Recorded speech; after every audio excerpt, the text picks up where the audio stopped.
नमस्कार विद्यार्थी मित्रांनो, मी प्रवीण मगदूम आपणा सर्वांचं स्वागत करतो। मागील 2 व्हिडिओमध्ये आपण मानवी वस्ती आणि वस्तीचे प्रकार अभ्यासले होते। आजच्या तिसऱ्या व्हिडिओमध्ये आपण भूमी उपयोजन या घटकाची आपण माहिती अभ्यासणार आहोत। भूमी उपयोजन म्हणजे काय हे पहिल्यांदा आपण समजून घेऊया। तर भूमी उपयोजन कशाला म्हणायचं? तर एखाद्या परिसरातील जमिनीचा वापर विविध पद्धतीने अनेक कारणासाठी केला जातो। उदाहरणार्थ डोंगर, नदी, झाडे, सरोवर इत्यादी घटक हे नैसर्गिकरित्या जमीन व्यापतात। तर रस्ते, इमारती, कारखाने, कालवे इत्यादी घटक हे मानवाकडून निर्माण केले जातात। मानव आपल्या आवश्यकतेप्रमाणे वेगवेगळ्या कामासाठी वेगवेगळी जमीन ही वापरत असतो। मानव भूमीचा वापर हा निवासासाठी करतो, तसेच व्यवसायासाठी, उत्पादनासाठी, मनोरंजनासाठी अशा अनेक कारणासाठी जमिनीचा वापर हा मानवाकडून होत असलेला आढळतो। आता आपण पुढचा भाग जो विचारात घ्यायचा आहे, भूमी उपयोजनाचे वर्गीकरण।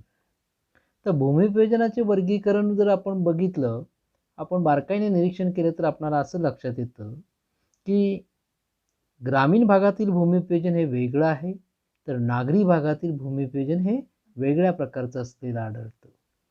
तर ग्रामीण भागामधील भूमी उपयोजन आपण विचारात घेतलं म्हणजे इथं 2 भागामध्ये, एक तर ग्रामीण भागामधील भूमी उपयोजन आणि दुसरं नागरी भागातील भूमी उपयोजन अशा 2 गटामध्ये या भूमी उपयोजनाचं वर्गीकरण केलं जातं। तर ग्रामीण भागातील भूमी उपयोजन हे बहुतांशी शेती व्यवसायाशी निगडीत असलेलं आढळतं। तर नागरी भागातील भूमी उपयोजन जे आहे निवास आणि त्या ठिकाणी केले जाणारे निरनिराळे व्यवसाय जे आहेत त्या व्यवसायाशी निगडीत असलेलं आढळतं।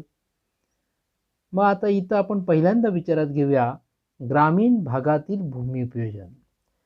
आता भूमी अभिलेख कार्यालयाने भूमी उपयोजनाचे वर्गीकरण ग्रामीण भूमी उपयोजनाचे जे केलेलं आढळतं ते आपण या ठिकाणी विचारात घेऊया। त्यामध्ये पहिला जो आकडा आपल्याला विचारात घ्यावा लागेल, वन म्हणजे निरनिराळ्या प्रकारची जी वनं आहेत, अरण्याखालील जी जमीन आहे त्या अरण्याखालील जमिनीचा समावेश वन या सदरामध्ये होत असलेला आढळतो।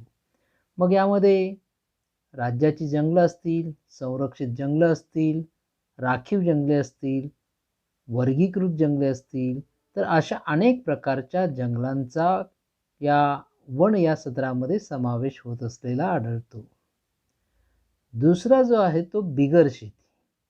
तर बिगर शेती यामध्ये पायाभूत सुविधा असतील, वस्ती असेल, मग ती ग्रामीण वस्ती असेल, नागरी वस्ती असतील किंवा पायाभूत सुविधासाठी म्हणजे रस्ते, कालवे इत्यादीसाठी असेल, उद्योगासाठी असेल, दुकानासाठी असेल इत्यादींचा समावेश या वर्गात होतो। म्हणजेच जसे द्वितीयक व तृतीयक व्यवसायात वाढ होत जाते त्यानुसार या श्रेणीतील भूमी उपयोजन जे आहे ते देखील वाढत गेलेले आढळते। तिसरा जो आहे ओसाड व अनुत्पादक भूमी। तर काही जमिनी ज्या असतात त्या उंचखर डोंगराळ ज्या जमिनी आहेत, ओसाड वाळवंटी युक्त जमिनी असतील, घळीयुक्त भूमी असेल, अशा जमिनी ज्या आहेत त्या ओसाड किंवा अनुत्पादक वर्गात मोडतात। जी जमीन कृषी व्यवसायाखाली कोणत्याही प्रकारचं तंत्रज्ञान वापरून ती आपणाला कृषी व्यवसायाखाली आणता येत नाही, अशा ज्या जमिनी आहेत त्या जमिनी या ओसाड व अनुत्पादक भूमी या प्रकारात मोडतात। त्यानंतर चौथा जो आहे कायमस्वरूपी गायरान व चराऊ जमीन। तर गायरान किंवा कायमस्वरूपी चराऊ जमीन ज्या आहेत या मुख्यत्वे ग्रामीण भागात जर आपण बघितलं तर ज्या ठिकाणी गायरान जमिनी आहेत त्या ठिकाणी मोठ्या प्रमाणावर गवत वाढलेलं आढळतं आणि मग अशा ज्या काही गायरान जमिनी आहेत त्या ग्रामीण भागामध्ये बहुतांशी जमिनी ग्रामपंचायतीच्या किंवा शासनाच्या मालकीच्या असलेल्या आढळतात. अशी जमीन जी आहे ती फारच थोड्या प्रमाणात खाजगी मालकीची असू शकते, परंतु ग्रामपंचायतीच्या मालकीची जी जमीन आहे गायरान जमीन ही ग्रामपंचायतीच्या सार्वजनिक मिळकतीचं एक महत्त्वाचं साधन असतं. बहुतेक ग्रामपंचायतीच्या मालकीच्या अशा गायरान जमिनी या ग्रामीण भागात आपणाला पाहायला मिळतात. त्यानंतर पाचवा जो आहे तो किरकोळ वृक्ष, पिके व वनराई खाली असणारी जमीन. मग यामध्ये आपण जर बघितलं तर निव्वळ लागवडीखालील क्षेत्राचा यामध्ये समावेश नसतो, पण ज्या ठिकाणी फळबागा व फळझाडाखालील क्षेत्र जे असते अशा क्षेत्राचा समावेश या किरकोळ वृक्ष, पिके व वनराई खालील जमिनीमध्ये त्याचा समावेश होतो. या क्षेत्रातील बहुतेक जमीन जी आहे ती खाजगी लोकांच्या मालकीची असलेली आढळते. आज आपण बघितलं महाराष्ट्रामध्ये बऱ्याचशा ठिकाणी फलोद्यान विकास कार्यक्रमाअंतर्गत विविध प्रकारच्या फळझाडांची लागवड ही बऱ्याचशा ठिकाणी करण्यात आलेली आढळते. मोठ्या प्रमाणामध्ये कोकणामध्ये आंबा पीक या फळबागात पाहायला मिळतात. दुष्काळी भागामध्ये डाळिंबाच्या फळबागा पाहायला मिळतात. काही ठिकाणी चिक्कू असतील, पेरू असेल अशा काही या फळबागा आपणाला पाहायला मिळतात. अशा जमिनी ज्या आहेत या फळबागाखालील क्षेत्राचा समावेश या किरकोळ वृक्ष, पिके व वनराई जमिनीखाली होत असलेला आढळतो. सहावा जो आहे तो पिकाऊ अनुत्पादक जमीन. 5 वर्षापेक्षा अधिक काळ जर जमीन पडीक असेल, अशी पडीक असणारी कोणतीही जमीन लागवडीखाली न आलेली या प्रकारात मोडते. ही जमीन कोणत्याही वेळेस आपणाला त्या जमिनीत काही सुधारणा करून तिची गुणवत्ता वाढवून लागवडीखाली आणता येऊ शकते. त्यानंतर पुढचा जो आहे तो 7वा जो आपण विचारात घेतोय चालू पड जमीन. ही जमीन 1 वर्ष किंवा त्यापेक्षा कमी काळ लागवडीखाली नसलेली जमीन जी असेल अशा जमिनीचा या क्षेत्रात समावेश होतो.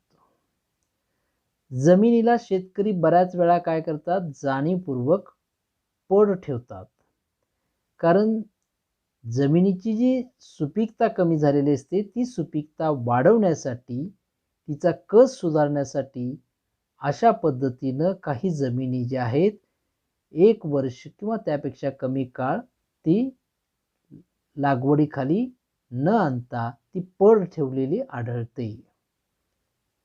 आणि मग अशा पड ठेवलेल्या काळात त्या जमिनीची नैसर्गिकरित्या पुन्हा काय होते, ती सुपीक बनते किंवा ती कसदार बनते आणि मग परत ती पुन्हा लागवडीखाली आणण्यात आलेली आढळते. 8वा जो आहे तो चालू पड शिवायची पड जमीन. ही सुद्धा लागवडीयोग्य जमीन असते, जी जमीन 1 वर्षापेक्षा जास्त परंतु 5 वर्षापेक्षा कमी काळ पडीक राहते. अशी जमीन या प्रकारात मोडते. पण काही वेळा काय होतं, कोणतीही लागवडी जमीन असेल ती 5 वर्षापेक्षा जर जास्त काळ पडीक राहिल्यास ती लागवडीयोग्य अनुत्पादक या गटामध्ये ती मोडते. त्यानंतर 9वा जो आहे निव्वळ लागवडीखालील क्षेत्र. प्रत्यक्ष लागवड केलेले व ज्या जमिनीतून उत्पादन घेतलेले आहे असे शेतीखालचे जे क्षेत्र आहे त्या क्षेत्राचा समावेश निव्वळ लागवडीखालील क्षेत्रात होतो. निरनिराळ्या भागामध्ये वेगवेगळ्या प्रकारच्या पिकांची लागवड शेतीमधून केली जात असलेली आढळते. उदाहरणार्थ कोकणामधून भात शेती केली जाते, पश्चिम महाराष्ट्रामध्ये मोठ्या प्रमाणावर ऊस शेती केली जाते, मराठवाडा, विदर्भ या ठिकाणी मोठ्या प्रमाणावर कापूस, सोयाबीन यासारख्या पिकांची लागवड केली जात असलेली आढळते. तर कोणत्याही जमिनीमधून विविध प्रकारच्या पिकांची लागवड केली जाते व त्यातून उत्पादन घेतले जाते, अशी जी जमीन असेल त्या जमिनीचा समावेश निव्वळ लागवडीखालील क्षेत्रामध्ये केला जातो. आता त्यानंतर आपल्याला पुढचा भाग जो विचारात घ्यायचा आहे तो म्हणजे नागरी भूमी उपयोजन. आता नागरी भूमी उपयोजन हे शहरामधील जमिनीचा वापर जो आहे तो कोणकोणत्या कारणासाठी केलेला आहे त्याचा आपल्याला या ठिकाणी विचार करावा लागेल. पहिलं आपण या ठिकाणी विचारात घेऊया ते म्हणजे निवासी क्षेत्र. शहरामध्ये किंवा नगरामध्ये मानव स्वतःच्या निवासासाठी ज्या जमिनीवर बांधकाम करून म्हणजे बांधकाम निर्माण करून विविध प्रकारची घरे बांधून तो राहतो, अशी जी जमीन असेल त्या जमिनीचा समावेश निवासी क्षेत्रामध्ये होतो. त्यानंतर दुसरा जो आहे तो औद्योगिक क्षेत्र. आता औद्योगिक क्षेत्राचा जर विचार केला तर अशी जमीन की ज्या ठिकाणी कोणत्या ना कोणत्या वस्तू निर्मितीचं कार्य चालतं, म्हणजे त्या ठिकाणी अनेक कारखाने असतात, उद्योगधंदे असतात आणि त्यातून विविध प्रकारच्या वस्तूंचं उत्पादन घेतलं जातं की त्या कारखान्यामध्ये लोक स्वतःच्या उपजीविकेसाठी कामं करत असतात. अशा क्षेत्राचा समावेश औद्योगिक क्षेत्रामध्ये होत असलेला आढळतो. अशी जी जमीन असेल त्या जमिनीचा समावेश कशात होतो? औद्योगिक क्षेत्रामध्ये. त्यानंतर आपण तिसरा जो विचारात घेतोय तो म्हणजे संस्थात्मक क्षेत्र. मग संस्थात्मक क्षेत्रामध्ये शहरामध्ये काही शैक्षणिक संस्था असतात, विद्यापीठे असतात, मुख्य कार्यालय असतात, छावणीच्या जागा असतात, छावणीसाठी काही जमीन वापरलेली असते. अशा जमिनीचा समावेश या संस्थात्मक क्षेत्रामध्ये केलेला आढळतो. मग आपण या ठिकाणी जर विचारात घेतलं तर विविध प्रशासकीय कार्यालय असतील, निरनिराळ्या शैक्षणिक संस्था, विद्यापीठे यांचा समावेश अशा संस्थात्मक क्षेत्रामध्ये केलेला आढळतो. त्यानंतर आपण विचारात घेतोय तो म्हणजे चौथा जो आहे तो मनोरंजनाखालील क्षेत्र. आता मनोरंजनाखालील क्षेत्राचा जर विचार केला तर नागरिकांच्या मनोरंजनाची जी काही साधने उपलब्ध असतात, उपलब्ध असलेली साधने जी आहेत ती जी जमीन व्यापलेली असते. उदाहरणार्थ जर आपण विचारात घेतलं तर त्यामध्ये आपल्याला सांगावं लागेल की एखादी बाग असेल, खेळाचं मैदान असेल, सिनेमागृह असेल, नाट्यगृह असेल, अशी जी जमीन असेल ती मनोरंजनासाठी नागरिकांच्या मनोरंजन किंवा करमणुकीसाठी ती वापरली जाते. अशा जमिनीचा समावेश मनोरंजनाखालील क्षेत्रामध्ये केलेला आढळतो. त्यानंतर वाहतूक. या जागेचा वापर जो आहे तो एका ठिकाणाहून दुसऱ्या ठिकाणी जाण्यासाठी होतो. मग यामध्ये रस्त्याखाली असणारी जमीन असेल, रेल्वे स्थानक असतील, रेल्वे मार्ग असतील, विमानतळ असतील, नैसर्गिक बंदर असेल, अशा निरनिराळ्या वाहतूक साधनासाठी किंवा वाहतूक मार्गांसाठी जी जमीन वापरली जाते त्याचा समावेश वाहतूक या सदरामध्ये होत असलेला आढळतो. त्यानंतर आपण सहावा जो विचारात घेतोय तो म्हणजे व्यापारी क्षेत्र. आता व्यापारी क्षेत्राचा जर विचार केला तर ज्या जमिनीवर पक्क्या मालाची दैनंदिन विक्री होते असे क्षेत्र जे आहे त्या क्षेत्राचा समावेश यामध्ये होतो. हे क्षेत्र निवासी क्षेत्रातही आढळतं, तर काही ठिकाणी असे क्षेत्र जे आहे त्या क्षेत्रामध्ये विविध प्रकारचा माल मिळण्याच्या दृष्टीने एकाच ठिकाणी केंद्रित झालेले आढळतात. उदाहरणार्थ केंद्रीय व्यापारी क्षेत्र असं त्याला म्हणतात. आता आपण उदाहरणच घ्यायचं झालं, सांगलीचा जर विचार केला तर सांगलीमध्ये गणपती पेठ असेल, कापड पेठ असेल, हे एक केंद्रीय व्यापाराचं एक ठिकाण म्हणून आपल्याला सांगावं लागेल ते उदाहरण म्हणून. तर त्यानंतर आपण पुढचा जो काही भाग जो विचारात घेतोय 7वा जो आहे तो रेखांकित किंवा सीमांकित भूखंड. आता हे मोकळे भूखंड असतात ज्याचा वापर इमारतीच्या बांधकामासाठी केला जातो. हे क्षेत्र प्रामुख्याने नागरी क्षेत्राच्या सीमेवर आढळते. जशी शहरामध्ये लोकसंख्या वाढत जाते त्याबरोबरीनं त्या ठिकाणी निवासासाठी जागा अपुरी पडते आणि या लोकसंख्येच्या दबावामुळे जवळची जी असणारी कृषीखालील जमीन जी आहे या कृषीखालील जमिनीवर या मोकळ्या भूखंड पाडले जातात, त्या ठिकाणी प्लॉट पाडले जातात आणि त्या ठिकाणी नंतरच्या काळातही लोक घरे बांधून त्या ठिकाणी राहत असलेले आढळतात. म्हणजे थोडक्यात कृषीखालील जमिनीवर या क्षेत्राचं अतिक्रमण झालेलं आढळतं. त्यानंतर 8वा जो आहे संमिश्र भूमी उपयोजन. एखाद्या क्षेत्रात जेव्हा संमिश्र भूमिपूजन होत असते तेव्हा त्या ठिकाणी विभिन्न प्रकारचे भूमिपूजन या क्षेत्रात आपणाला पाहायला मिळते. मग ते निवासासाठी जमीन वापरलेली असेल, व्यावसायिक दृष्टीने वापरलेले असेल, औद्योगिक दृष्टीने वापरलेले असेल, मनोरंजनासाठी वापरलेले असेल, अशा भिन्न प्रकारे किंवा भिन्न दृष्टिकोनातून या जमिनीचा वापर केलेला आढळतो. एकत्रितपणे या जमिनीचा वापर करण्यात आलेला आढळतो. अशा क्षेत्रामध्ये लोकांची घरही असतात, व्यवसायही असतात, दुकाने असतात, शाळा असतात, महाविद्यालय असतात किंवा दवाखाने आणि मोकळ्या जागा देखील एकाच ठिकाणी असू शकतात. या प्रकारे आपण ग्रामीण भूमिपूजन व नागरी भूमिपूजन आपण विचारात घेतले. यावरून आपणाला असे लक्षात आलं असेल की भूमिपूजन व भूमी आच्छादन यात फरक आहे.